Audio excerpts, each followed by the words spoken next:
So as I said, we're here to obviously talk a little bit more about corporate sustainability strategies. What are some of the challenges, opportunities? What are you both seeing right now? So Chris, let's start with you. I would love to hear a little bit about what exactly you're focused on right now and tell us about the net zero journey that you are on at Uber. Sure, thank you for having us. So we are members of the Climate Pledge that you just heard about at Uber, which means that we want to be net zero by 2040. But we've also made a series of commitments on that journey, because 2040 is quite a long way away, particularly for a company like Uber that's quite young. And so we've said that we want to try and transition our business in different parts of the world to get to a zero emissions mobility and delivery business. And for us, that really means leaning really hard into electrifying our business. By 2030, we want to try and be 100% electric in the US, Canada, and Europe. We want to achieve the same on our delivery business. We just added that this year, and reduce the packaging waste associated with our business. So it's a diverse set of challenges. We made those commitments in 2020, so we're 3 years on from doing that, and the momentum feels pretty good. We managed to double the number of EVs in the last year. We're up to about 70,000 EVs every month. They do a lot of trips. One of the real privileges of working in somewhere like Uber is you get to see that impact kind of multiply up. So we have, I think last count, we have 38 million trips a month happening in electric vehicles. But we're really just starting. All of those numbers are, 10% of the supply. So 100% is a long way to go. And I'm sure we'll talk about some of the challenges associated with that acceleration. Yeah, one follow-up question, because at Uber, obviously one of the issues you face is that you don't have ownership over the vehicles. So how do you address that when you're dealing with such a unique supply chain, in your business? Yeah, sometimes joke it would be a lot easier if I could just buy them all. I don't think the CFO would sign that off. But no, we think a lot about both partnership, so what can we do to work with those who are in the ecosystem of both producing and financing and making operationally possible that transition. That's car manufacturers, that's finance companies, that's charging companies, that's cities who are often making decisions around infrastructure, etc. So how do we leverage our position and our scale to create partnerships for the purpose of making this transition as affordable and accessible as possible? Our kind of test of whether or not we're doing a good job is how fast are drivers on our platform adopting EVs versus the general public. At the moment, we're about 6 or 7 times faster, and that for us is a good proof point that we're able to do something that means that we can make those cars cheaper than they would otherwise be, more readily available for those drivers. And if we do that, an Uber driver drives a lot of miles, and so the real-world emissions impact can be really significant. But it's a very different challenge to, the sort of procurement challenge you might have in some other companies where you're really going out there and buying those vehicles. Right. Katie, turning to you. You also have kind of unique issues as well, just given the fact that you have your own sustainability strategy at Johnson to manage, but then also, clients and companies that you're working with. So what are kind of the main things you're focused on right now? Yeah. Well, we at Johnson Controls are just a little bit of an older company than Uber. So we've been around 140 years and counting. And we are dedicated pure play sustainable buildings technology company.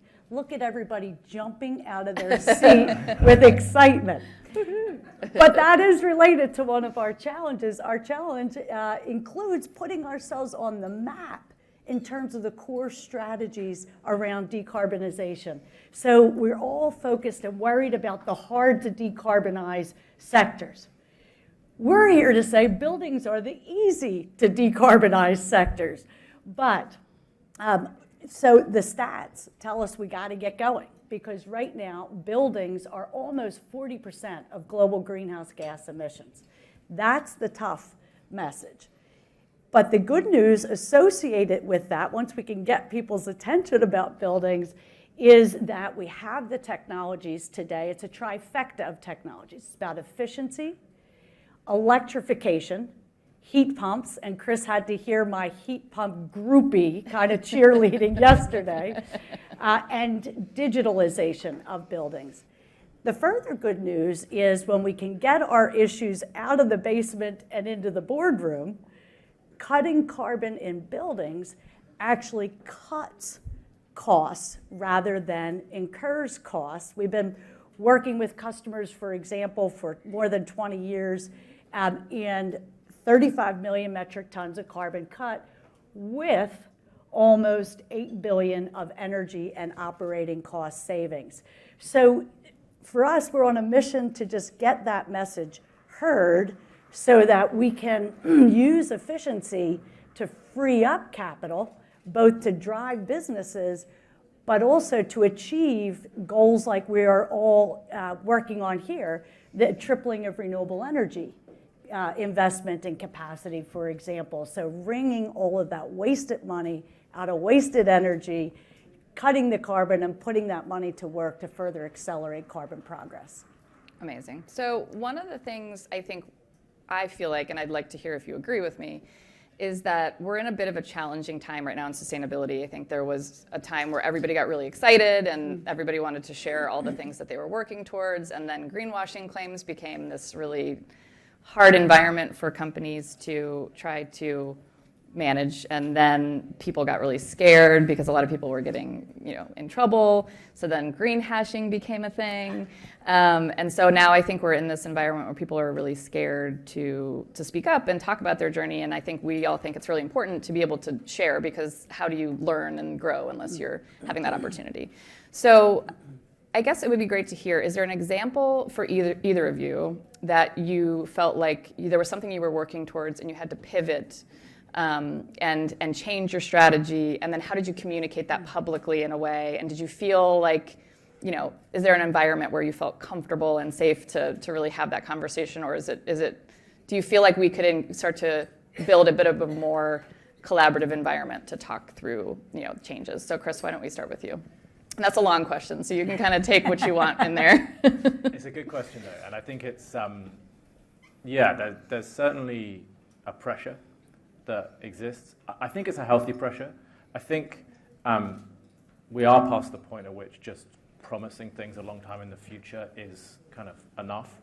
And actually, so for us, that's meant a very clear-eyed focus on the tangible outcomes. As I said, we're 3 years into this journey at Uber. That means that we can point to stuff that's worked and stuff that hasn't worked, and try and understand that both in terms of how we set the strategy, but also how we communicate about it. Some of those stats I was just talking about from our climate assessment performance report, that's a report that we put out every 6 months, and it looks in detail at what has happened, not what is going to happen, but what has happened, how fast that's happening, and tries to understand some of the drivers. And we are also committed to being transparent on what's working and some of what is not working. I think if you can do that, if you can root what you're talking about and the claims that you're making in your real experience and not overpromise for the future, you can have ambitions. I think having ambitions is really important, right, and setting those kind of goals is really important. But the dangerous space is where you start to claim things that you don't know how you're going to meet, or at least you're not working towards meeting. And I think there's an honesty in saying this is where we're at and this is where we're hoping to go. But it would be a shame if people felt like they couldn't do that work for fear of getting called out on something. Yeah, that's what I don't want us to get there, because we all need to be working together. And I like what you said, which is the importance of talking about what's not working, because I think what I've always found with this community of sustainability executives is that being able to share your experiences together is what really helps. So Katie, anything to add on that? Yeah, what went through my mind when you asked that question was, maybe this is where I'm back to, hey, let's not ignore buildings. But being ignored is the worst thing. Yeah. And so on the one hand, you have the greenwashing claims. On the other hand, you have the woke capitalism claims. And to me, there's at least a piece of that story that's, hey, everybody now is feeling the need to pay attention to this issue and to have their point of view or their perspective, heard.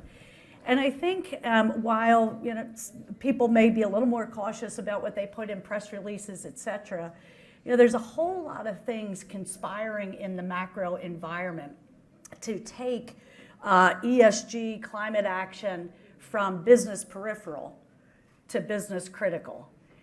It wasn't long ago that there was a survey of CEOs, and they were asked about, hey, people are worried about capital preservation, they're worried about potential recession. Are you sticking with ESG as an issue for your leadership team? And 70% of them said yes, and not because of feel good, but because it has demonstrated its financial value to the company.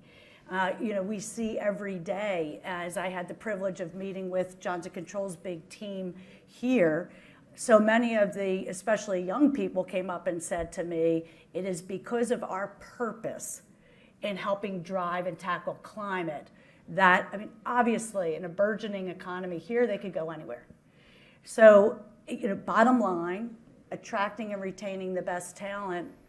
And I think we see it on, a negative side, but with Mother Nature shaking her fist more fiercely every day, both shareholders are saying, you darn well better future-proof my assets. And then insurers are saying, unless you're cutting the carbon, we're not insuring you.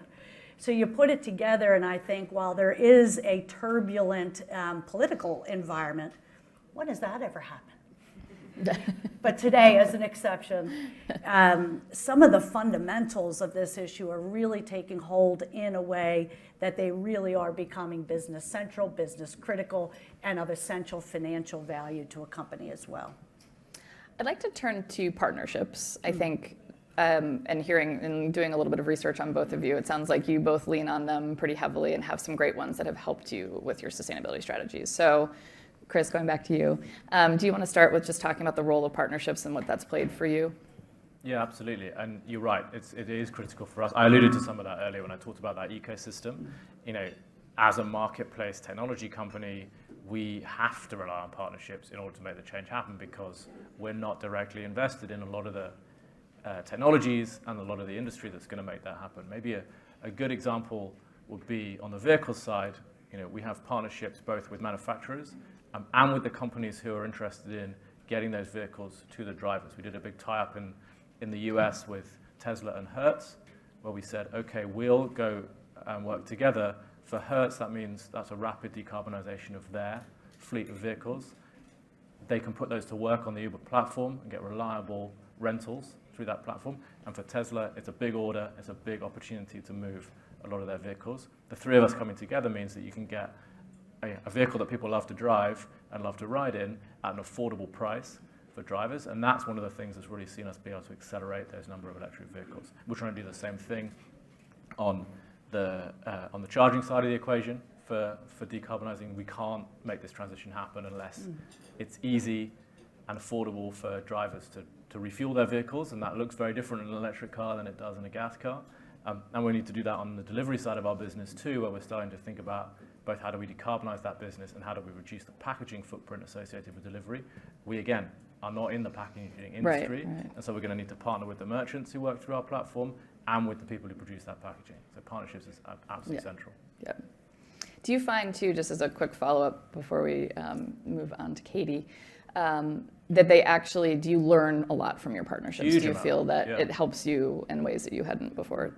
Yeah, because I think this whole transition is much more effective and efficient if you focus on the stuff that you're good at and try not to get involved in the things that you don't know as much about. And there's a need to be a bit humble about saying, I don't know how to make a car, I don't know how to make sustainable packaging, I don't know what the best type of charger is, but I can share data with you on where you might find demand for that. I can help you understand the drivers who are going to be purchasing, renting, owning these vehicles. I can play a role in generating demand and having consumers who are engaging with our brand and demonstrate the appetite they have. There's a kind of knowing your place in that ecosystem, and then on a personal level, working with the sustainability teams through things like Climate Pledge and other groups is hugely informative and I think a real accelerator. Great. Katie? Yeah, so we also are a proud signatory to the Climate Pledge, Sally, so thank you for your leadership on that. And when you're really driving to net zero, there's just no way, it's not possible to get there just on your own. So for us, it is a continuum from ourselves, but also our customers and our suppliers. And I see that whole set of relationships further accelerating the flywheel of climate action. So for ourselves, with our suppliers, and to give you a flavor of it, we're all scope 1, 2, 3. So scope 1 and 2 operational.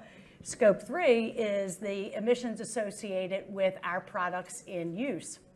Well, that means if we're going to drive huge efficiencies and cut carbon in those products, we need our suppliers to be contributing to that decarbonization of our finished goods that we're putting into the market.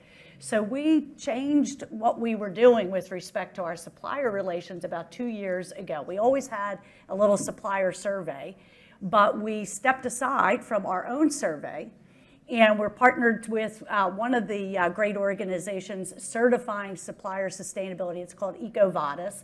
So now our suppliers are required to take the EcoVadis test. But beyond that, we looked at our scorecard, and our scorecard had sustainability at 5% and things like price and quality at 21%. And so now sustainability is 21% right along with those highest rated things when you're looking at a supplier. But similarly, on the other side, our customers are holding us to account. And not only are they saying, we know you have the most efficient heat pumps and chillers and HVAC equipment, et cetera, but now we want to also know, what's that machine made of? And are you using the lowest carbon steel, for example?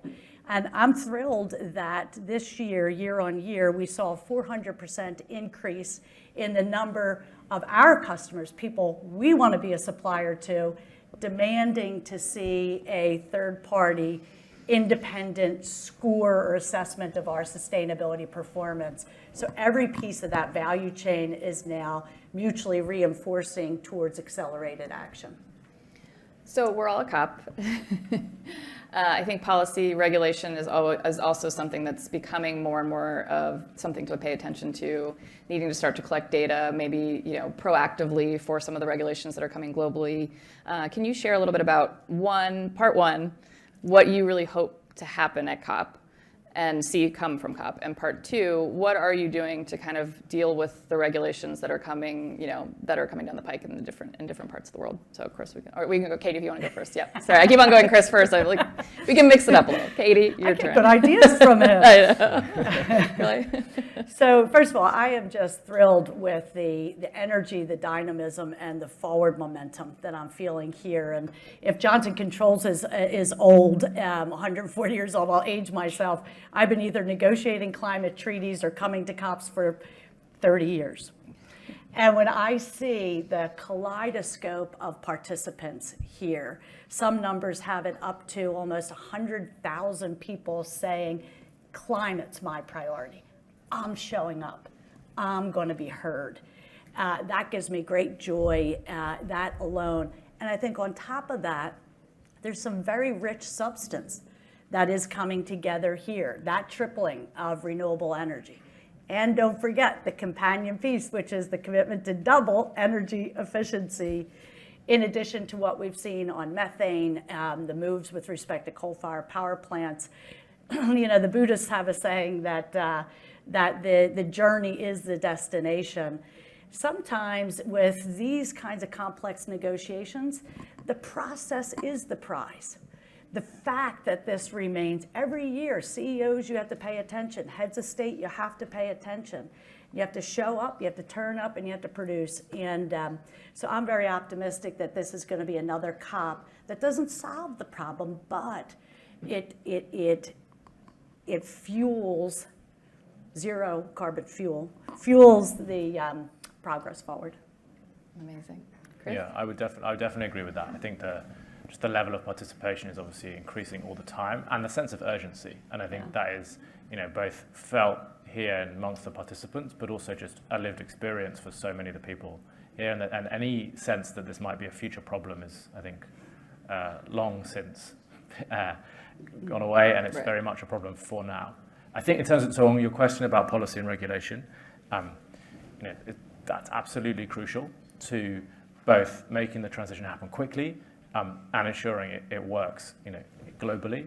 There's, Uber as a company works very closely with governments, all levels, particularly at the city level, and so we pay very close attention to how are cities starting to really encourage and incentivize that transition. And we have a lot of common purpose with cities who are thinking about how do I make particularly the downtown parts of my cities easier to move around, less polluted, more livable for residents.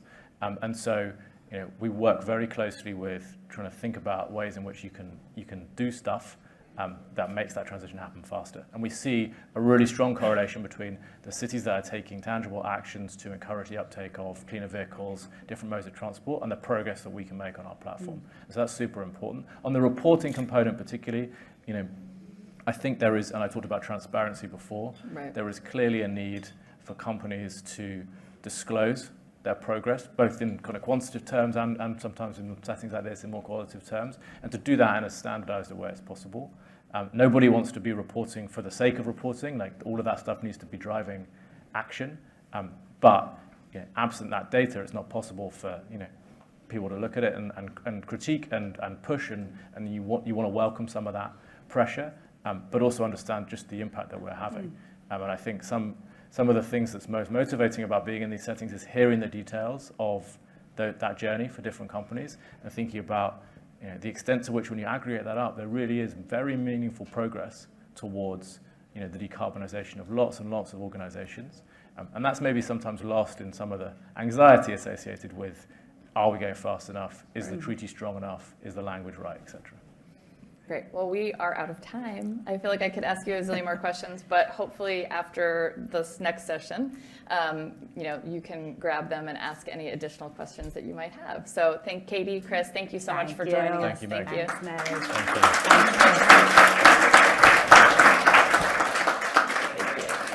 Thank you.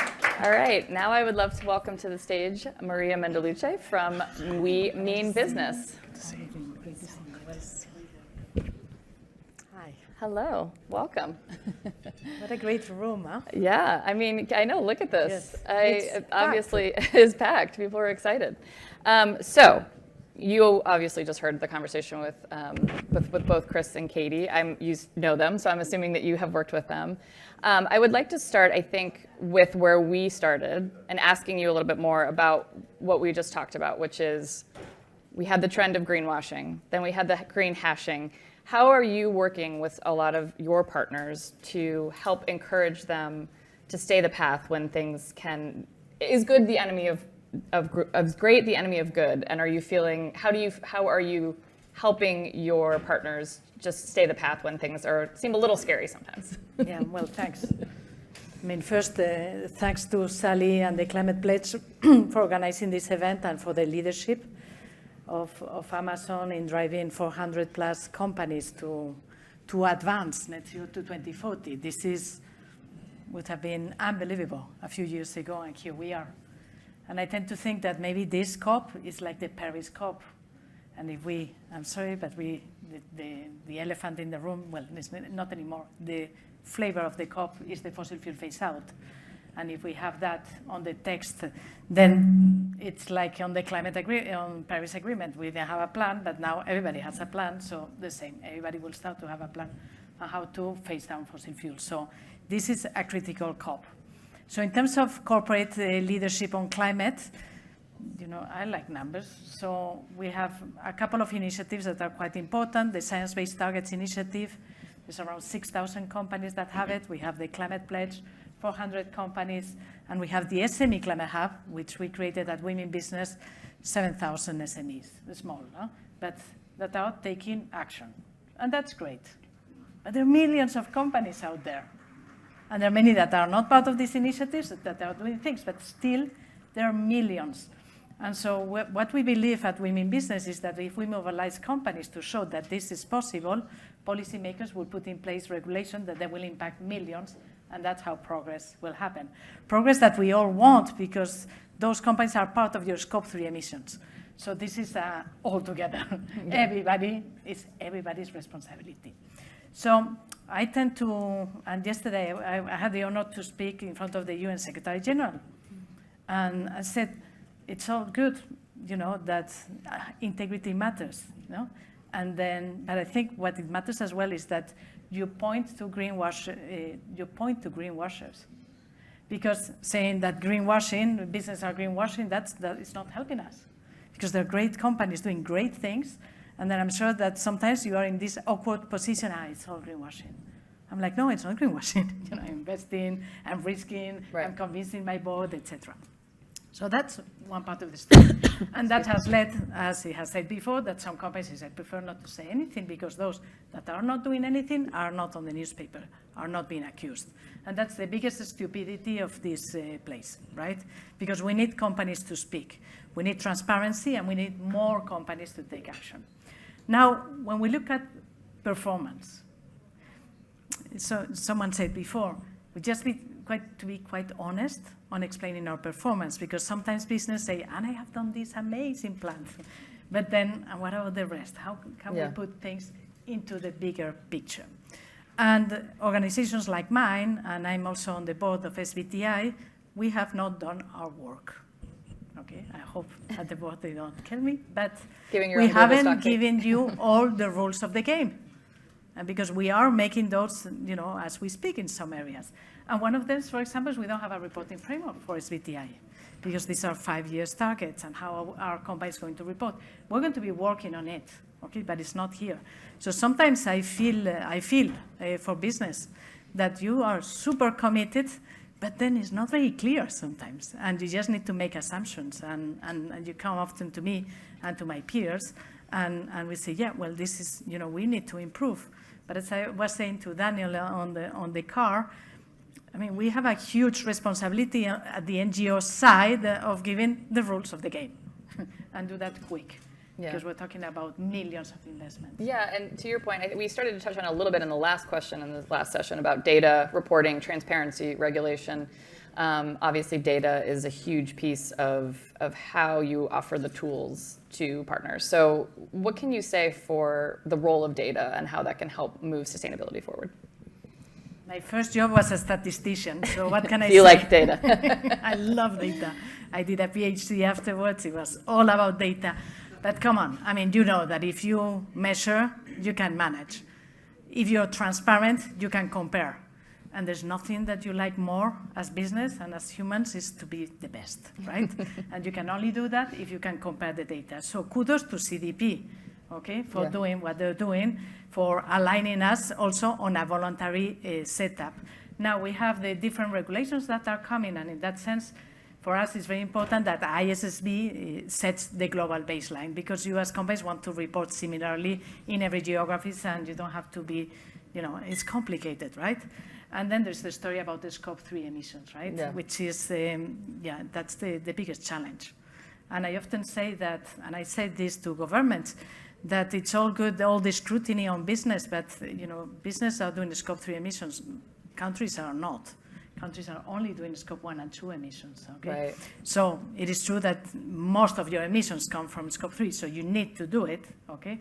But also, let's also call things by their name. Now, in that sense, I think we need to progress on Scope 3. We launched a campaign, and thanks, we have a partnership with the Climate Pledge. It's called Supplier Cascade. And what we're saying, just start with your tier 1 suppliers. If you're starting, I think there are companies that are on tier 5, tier 6, and please continue. But I think for those companies that say, oh, how am I going to do it? Well, start with tier 1 suppliers and ask them to set a science-based target or whatever target that you want them to do as a mechanism for them to roll on the responsibility down, to cascade the responsibility, because they will need to ask for the tier 1 suppliers and so on and so forth. So, yeah, I think reporting, it's everybody's responsibility. The more you ask, as I have heard, your suppliers to report, the better. You know, which is the country, the region in the world that is setting more science-based targets at the moment? It's China. Okay? Because you are asking your Chinese counterparts to do it. And of course, the consultants are very happy and explaining them how to do it, etc. But it's incredible, you know, the impact that that what we are trying to do is having a cross-border. You know, here it's very difficult for 196 countries to agree, but business operates in 196 countries, and they are asking the same everywhere. And kudos to you for doing so, no matter where your supplier are, because this is everyone's responsibility. So this is the Global Stock Take year. I think it would be interesting for me to hear where you think, I know the Global Stock Take is more for countries, but where do you think corporate-wise, what would you give? What is the Global Stock Take on the company side? Yeah, Well, I tend to be positive, right? So 14,000 is great. But then when you look at the numbers, well, first, we don't know where to look at the numbers because there is nowhere that you can report progress on your targets. But we have tried, and we have seen that those companies that have targets are reducing what is needed or more. Mm-hmm. So that's great. Yeah. That's great. But we need many more companies, as I said. Yeah. And so for us, for women business at this COP last year, we saw it very clearly that the topic and the most important thing at this COP is this conversation on fossil fuel phase out. Yeah. Because you are on the trenches trying to deploy solutions, and you will see that it's much harder to work with fossil fuels because the regulations are set for that than with clean solutions and new solutions, because regulations are not set or fit for purpose. And so that's why it's important that in these meetings there is a global agreement of probably going to be phased down of fossil fuel, which is obvious because if we are in a net zero trajectory, if we have agreed on the Paris Agreement, it is obvious that it needs to go in that direction. How do we do that? How do we get there? How do companies? What are some steps they can take? Well, I mean, I didn't come here to pitch our letter, but thank you. So we did write a letter, which is very sensible, when we look, okay, as a company, if you want, what do you need to do in terms of phase out if you are a producer, an investor, and a demand? And we focus on the demand. We say, okay, in the demand, you need to, start to include in your transition plan, how are you going to phase down fossil fuels? And we have 200 companies that have signed. Now, I'm very worried with the US companies, and I know that there are a lot here, because you live in such a strange world these days.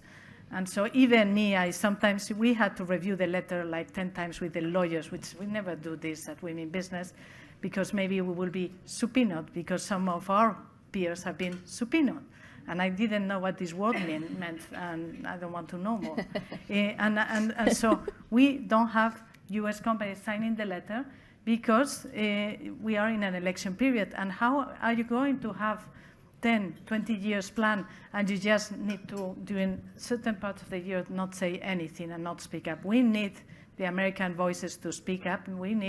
You need the regulation in the US to go in that direction if you want to achieve your targets. So please speak up, be courageous, because once you start to have 1, 2, 3, then the rest will come because you will feel comfortable. We almost got the big company, and then the lawyers saw it and say, I'm afraid not. And of course, this is a letter, and says, what is this letter, right? These letters that you and you send us, right? Well, I think this letter meant that yesterday I spoke in front of the Secretary General because they wanted us to talk about the fossil fuel phase out. And then we're talking to the Germans, and we're talking to other countries because they want to see that business are supporting the change. And I think in this room, business are supporting the change. So whether you sign the letter or not, you still have the chance. I can give you some cards, etc. But please speak up about it, and even say, even if you didn't sign the letter, if you think it makes sense, please, when you talk to policymakers, talk about it, because it's important that they hear it from you, not from me. Well, it's also from me, but. What advice would you give to the sustainability executives that are in the room from all over? Let's say they're really struggling with trying to get other executives at their company on board for what the things that they want to do, the issues they want to tackle. What can they do? What advice do you give to your partners about how to get sustainability on the agenda for them? Yeah, well, I think you have probably 4 pressures, no? One is the regulations, which it's kind of up and down in some countries. The other one is your employees, because they want to be proud of the company they work with. The third one is your clients, and as we know, the pressure is coming upside, the downside of your value chain, and you're putting that pressure. And then there is an opportunity, okay? And when there is change, there is opportunity. And accelerating this transition is a huge business opportunity.